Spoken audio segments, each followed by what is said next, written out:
Hello everyone, English knowledge stream channel में आपका स्वागत है। आज मैं आपको प्रेजेंट परफेक्ट टेंस का निगेटिव सेंटेंस बताने वाले हैं। जैसा कि पिछली वीडियो में ट्रांसलेशन की क्लास में मैंने आपको प्रेजेंट परफेक्ट अफर्मेटिव सेंटेंस को बताया, उसके रूल बताए और एग्जाम्पल्स बताए। आप उम्मीद करते हैं कि आपको अच्छी तरह समझ आ गया होगा और आज उसी क्रम में हम आगे बढ़ते हुए आपको प्रेजेंट परफेक्ट निगेटिव सेंटेंस बताते हैं। प्रेजेंट परफेक्ट टेंस और निगेटिव सेंटेंस।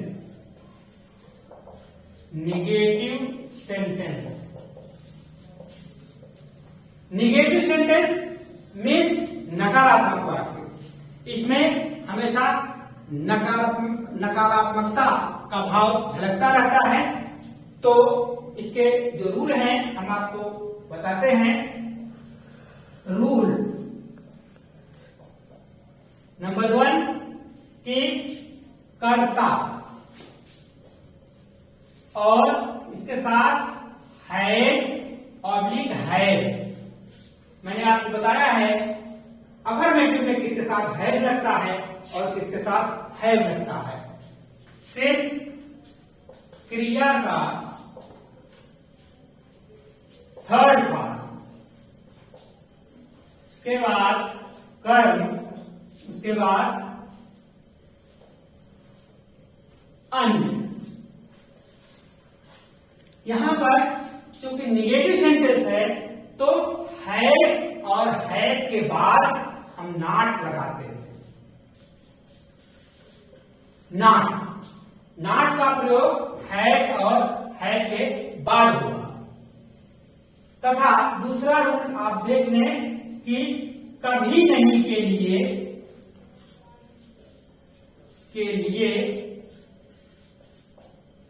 नेवर का प्रयोग करते हैं।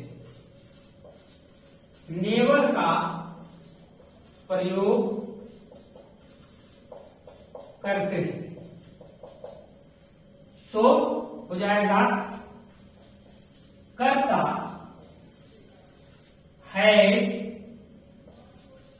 या है। अब यहां जो नॉट लगा था यहां नेवर हो जाएगा। फिर क्रिया का थर्ड फॉर्म हो जाएगा, सब कुछ वही रहेगा।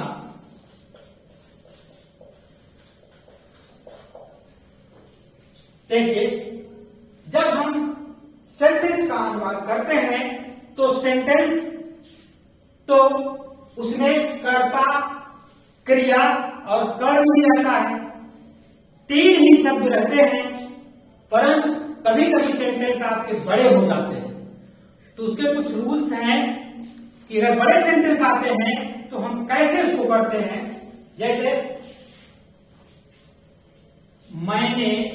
मैं खाना खा चुका हूं।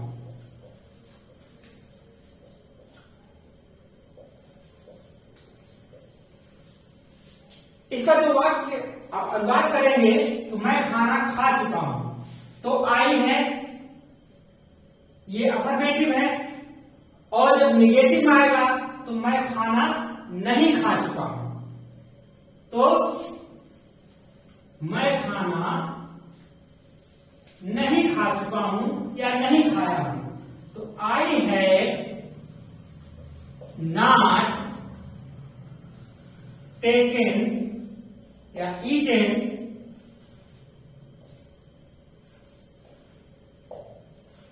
फूड।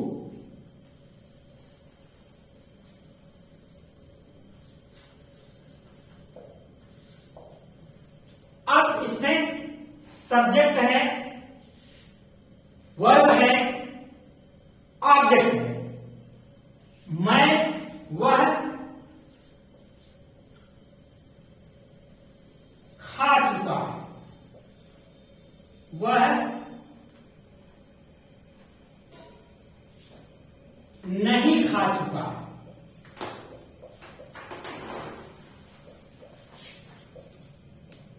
यहां पर खाना यानी भोजन की चर्चा नहीं है, तो ही हैज नॉट ईटेन। यहां पर आप देखिए ऑब्जेक्ट नहीं, ये सेंटेंस छोटा है और इसमें ऑब्जेक्ट है, ये सेंटेंस बड़ा है। लेकिन आप ध्यान दीजिए, मैं और वह अगर दोनों आ जाते हैं, ऐसी परिस्थिति में आप क्या करेंगे? मैं और वह खाना नहीं खाए।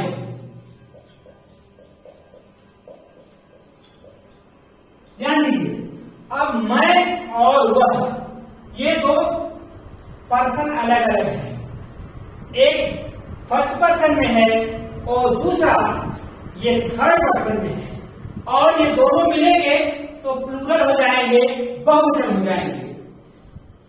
अब आप सिंपली क्या करते हैं कि मैं और वह दोनों को जैसे है एकदम सीधे सीधे रख करके उसका अनुवाद कर देते हैं, बट ये सही नहीं है। इसका क्रम होता है फर्स्ट पर्सन कब आएगा, सेकंड पर्सन कब आएगा और थर्ड पर्सन कब आएगा। ध्यान दीजिए, अब यहां पर ही एंड आई, ये पहले थर्ड पर्सन आएगा और फिर उसके बाद फर्स्ट पर्सन यूज किया जाना चाहिए। ध्यान दीजिएगा, ऐसे एग्जाम्पल्स, ऐसे रूल कॉम्पिटिटिव एग्जाम में पूछे जाते हैं कि इसमें गलती क्या है और सही क्या है। ही एंड आई ये दोनों बहुवचन हो गए, हैड नॉट ईटेन फूड। तो इस तरह से अगर तीनों पर्सन आ जाते हैं, मैं, तुम और वह शहर नहीं गए हैं, शहर नहीं गए हैं। अब यहां देखिए, मैं, तुम और वह तीनों पर्सन के सब्जेक्ट आ गए, तब आपके सामने फिर स्थिति वही उत्पन्न हो जाती है कि हम किस सब्जेक्ट को, किस पर्सन वाले सब्जेक्ट को हम पहले रखें। These are very important rules for the competitive examination. Just notice it, pay attention, take it seriously. तो इसमें जो रूल है इसका कि यू पहले थर्ड पर्सन, उसके बाद he and I have not gone to city. Mark कीजिए, पहले सेकेंड पर्सन, फिर थर्ड पर्सन और लास्ट में फर्स्ट पर्सन यूज किया गया है। तो अगर इस तरह से सेंटेंस आते हैं तो आपको विशेषकर सब्जेक्ट पर ध्यान देना चाहिए। अगर आप कहीं कंपटीशन में बैठ रहे हैं, एसएससी, सीजीएल इत्यादि परीक्षाएं होती रहती हैं जिसमें ग्रामर की बहुत ही रिक्वायरमेंट होती है पढ़ने की, कैंडिडेट को ग्रामर पढ़ना पड़ता है सीरियसली, तो उनमें इस टाइप के क्वेश्चन पूछे गए हैं और पूछे जाते रहेंगे। आप इसको नोट कर लीजिए।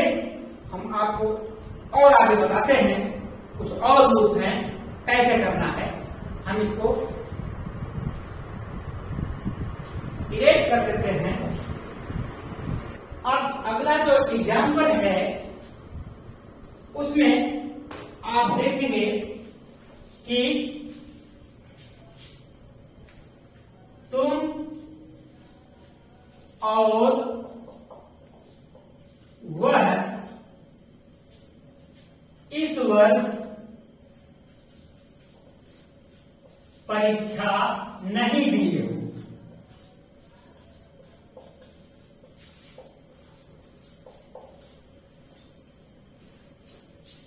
अब you and he, you and he, यहां पर दोनों पर्सन अलग अलग हैं, तो यू एंड ही ये सिंगुलर नहीं है, एंड से जुड़ गए तो प्लूरल हो गए। You and he have not taken examination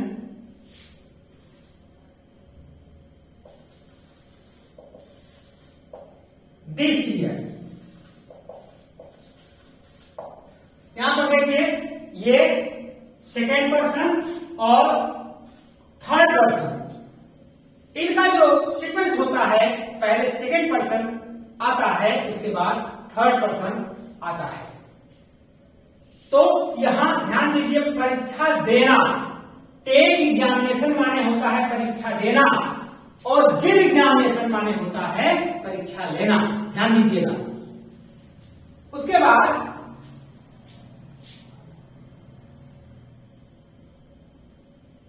मैं और वह पत्र नहीं लिख चुके हैं।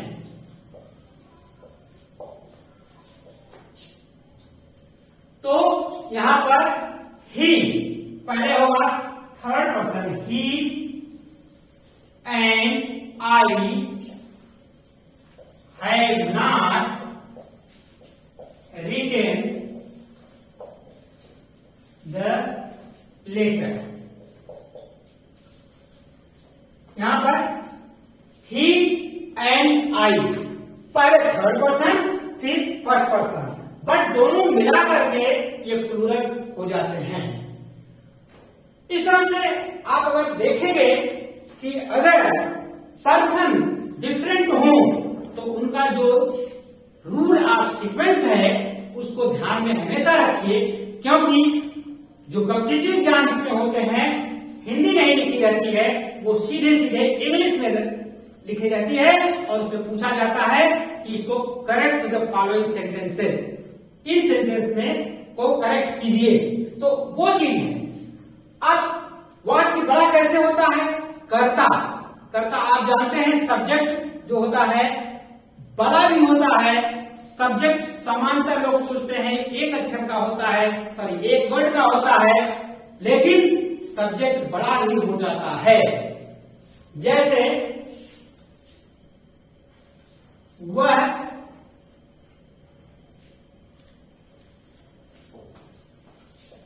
अपने मित्रों के साथ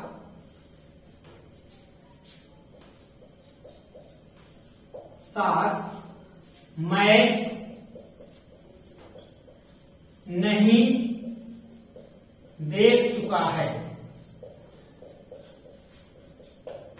यहां अब देखिए, यहां पर इस सेंटेंस को हम दो तरीके से अनुवाद कर सकते हैं। जैसे he with his friends has not looked the match। यहां पर देखिए he with his friends had, यहां पर जो कॉम्पिटिटिव एग्जाम्स होते हैं फ्रेंड्स है तो उसके बाद है लगा देंगे और आप सोचेंगे कि हाँ फ्रेंड्स हैं, प्लूरल में है सही तो है, लेकिन वो गलत है। कैसे गलत है? यहां पर आप देखिए ही जो मेन सब्जेक्ट आपका है ही है, ही विथ हिज फ्रेंड्स, वह अपने मित्रों के साथ, देखा कौन है? वह। नॉट लुक्ड द मैच, वह अपने मित्रों के साथ मैच नहीं देखा है। तो ध्यान देने योग्य बात यह है कि जब भी मेन सब्जेक्ट जब बड़ा सब्जेक्ट हो जाता है तो उस परिस्थिति में हम जब वर्ब को इस्तेमाल करते हैं, ध्यान देते हैं कि मुख्य सब्जेक्ट कौन है, कौन किसके द्वारा एक्शन किया जा रहा है। तो आपने यहां पर फ्रेंड्स होने के बावजूद भी आप यहां हैज लगाएंगे क्योंकि यह सिंगुलर सब्जेक्ट का एक्शन है। तो इस तरह से ढेर सारे सेंटेंसेज ऐसे हैं जो कॉम्पिटिटिव एग्जाम्स में आते रहते हैं और उसमें ये पर्सन वाली बात जो रहती है वो हमेशा माइंड में रखिए। और एक सिंगल शब्द से ही सब्जेक्ट नहीं बनता है, सब्जेक्ट बहुत बड़े भी हो जाते हैं और छोटे भी हो जाते हैं। मिनिमम एक रहते हैं, मैक्सिमम सब्जेक्ट बड़े हो जाते हैं और उसको सब्जेक्ट पार्ट कहते हैं। और शेष भाग जो होता है प्रेडिकेट पार्ट होता है। जैसा कि आप जानते हैं सेंटेंस के दो पार्ट होते हैं, सब्जेक्ट पार्ट और प्रेडिकेट पार्ट। तो ये माइंड में हमेशा रखिए कि सब्जेक्ट कभी बड़ा हो जाता है और प्रेडिकेट छोटा हो जाता है। यह जरूरी नहीं है कि सब्जेक्ट हमेशा सिंगल वर्ड ही रहता है। तो आप लोग इसको नोट डाउन कर लीजिए और नेगेटिव सेंटेंस पर विशेषकर आप ध्यान दीजिए। और ये मैंने जो पर्सन आपको बताया है, पर्सन का सीक्वेंस आप अच्छी तरह से माइंड में रखिए। ये बहुत ही काम आएगा आपको कॉम्पिटिटिव एग्जाम्स में, तनिक भी संदेह नहीं होगा और आप एकदम अच्छे से उसको करके चले आएंगे। और आप लोग इस तरह से इस चैनल को देखते रहिए और नए हैं सब्सक्राइब कर लीजिए। और नेक्स्ट वीडियो में हम आपको इंट्रोगेटिव सेंटेंस के बारे में बताएंगे। Thank you for joining this class.